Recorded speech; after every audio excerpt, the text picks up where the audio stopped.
Hi everyone, this is Victoria Fashion and welcome back to my channel. Every year or every other year, I tend to reinvent myself and my style. I take many inspiration from historical fashion, especially from the 19th century and the 20th century. Art movements, films and books. If you were to describe my aesthetic now, it's actually would be considered whimsy gothic, because I take a lot of inspiration from the 60s, the 70s. I really like a lot of historical fashion as well from the 18th and 19th century, as well as a lot of timelines and art movements in the 20th century.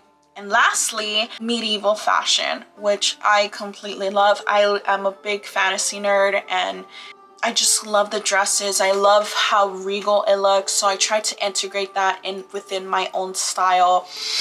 I also like to play around with glamour magic, and it's based on the music that I tend to listen to or I am very into during that time period of my life.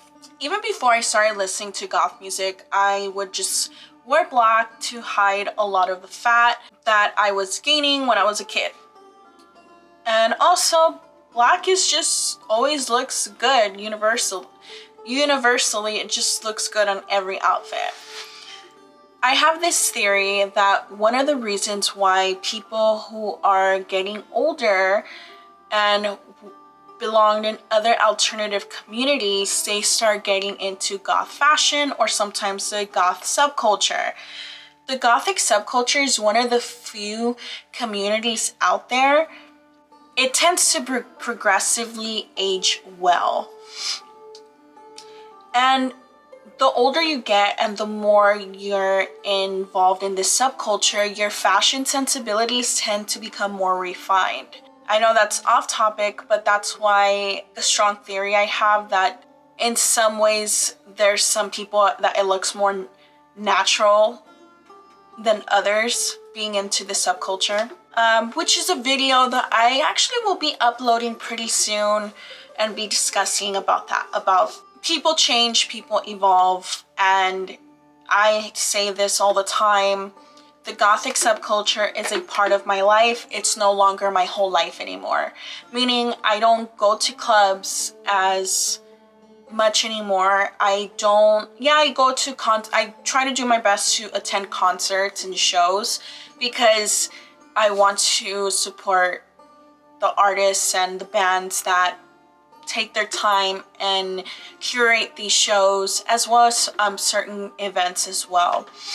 But do you see me going to the club every Friday or every weekend? Not anymore. I just prefer doing other activities. And the reason why I say that is because I love music, and to be honest, like without music in my life, I probably being into the subculture and being into goth music and ambient music, I really also enjoy sunshine pop.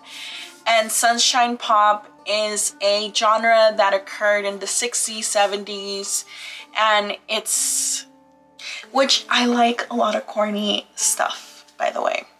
I really enjoy the hippie aesthetic and as well as the Bohemian aesthetic.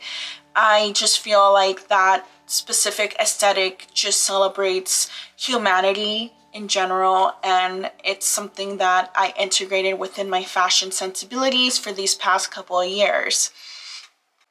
And also the reason why I'm very much into that Bohemian aesthetics is because it's also influenced by psychedelics and magic and the occult that was the resurgence of neo-paganism that was on the rise, and I integrated into my lifestyle because spirituality is a big part of my life. And it's also, let's not forget that rock and roll and glam rock was popular as well.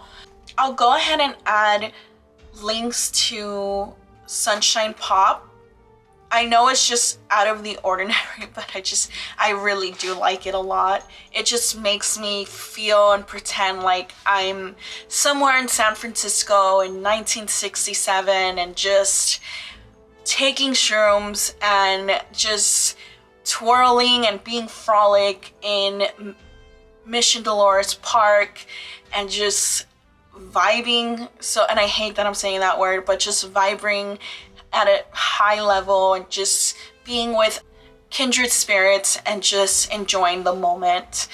All about peace and love, even though I wish it could be like that more nowadays, but unfortunately it's not like that anymore, so whatever. There actually are goth bands that, and did you know that there's actually goth bands that are very much influenced by the 60s and 70s? Bands that take influence of the 60s and 70s take a lot of musical influence from glam bands, rock and roll bands, and even, I'm pretty sure, even sunshine pop. A lot of these bands are actually labeled under the gothic rock genre. Even ethereal and dream pop, even shoegaze, which sometimes is considered neo-psychedelia. It takes a lot of inspiration from the 60s and 70s. Sometimes, bands that usually reflect these inspirations from the 60s and 70s include The Mission UK, Gene Loves Jezebel, All About Eve, Fields of the Nephilim, Sisters of Mercy, The Cult, Legendary Pink Dots, Teargarden, Psychic TV, Children on Stun, The Wake, Faith in the Muse, and then many bands from the 80s and 90s that emerged from Project Records and 4AD Records. As a goth, I don't want to say goth is a feeling because it is a music-based subculture. However, I sometimes go into deep thinking, and then I start thinking about some concepts that the subculture reflects on from the past. And it's actually off topic. You might think it's like gothic literature. That is some aspect to it, but not all of it. So, for example, some things I deeply miss from the 80s and 90s, even though I wasn't around in the 80s because I wasn't born yet, I was around in the 90s. And even in the early 2000s, we still had some sensibilities from the 90s. So for example, I miss the romantic side of the subculture. As you romanticize the music, as you romanticize death and the macabre, when you listen to an album that it took you months to find and you've been searching for it, sometimes even years, and when it's finally in your hands, you tend to appreciate it a lot more. That very album is manifested to the soundtrack of your life. And you listen to that album as much as possible. I don't mean, and what I mean about romantic, I don't mean about romantic of having a partner and being all in love, which it's great and all. But even romanticizing the darker aspects of life, even romanticizing your own life in a somber and morose way, even filled with melancholy. Also miss about the subculture that I feel like it's not discussed about anymore is the fact that aside from the music, being articulate with the way you speak, admiring the poets that are long gone and imprinted their thoughts and their creativity onto a book. Embracing art by either being the muse or the artist. Having a take on science and philosophy. Being philosophical yourself, quoting literature and valuing intellect. The Gothic scene does resemble the Bohemians from many generations ago and as a practitioner of magic, if you have been following me, you have noticed I have added a lot more color in my color palette, in my room, in my wardrobe. And another reason for that is because of glamour magic. As a practitioner of magic, using a specific color on a piece of clothing can actually help enhance your mood, boost your ego. So for example, in a magical stance, black signifies protection. It signifies grief and death, which that's no brainer. Power, eloquence, and mysteriousness. No matter what you identify as, a goth, your average Joe, that's why when you wear that little black dress, it makes you feel something, right? If you wear red, red stands for power, determination, love, lust, passion, strength. White means purity, innocence, safety, cleanliness. These are just examples of what colors signify if you are using any sort of magic, whether if it's candle magic or even glamour magic. So if you start seeing me wear a color or that specific day, know that for me, wearing black is just a comfort. It's my go-to that I like to wear. But if you see me wearing another piece of clothing, like a coat like this, it's velvet. I love this coat so much. I freaking love it. It's velvet and it's gorgeous. It's handmade. Oh, I love it. Art actually inspires me, aesthetically speaking, because I didn't mention it on some of my other videos, but as a kid, I've always loved art. I love drawing, I love painting, I always love expressing myself. And one of my deepest regrets has ignoring that part of me for a very long time.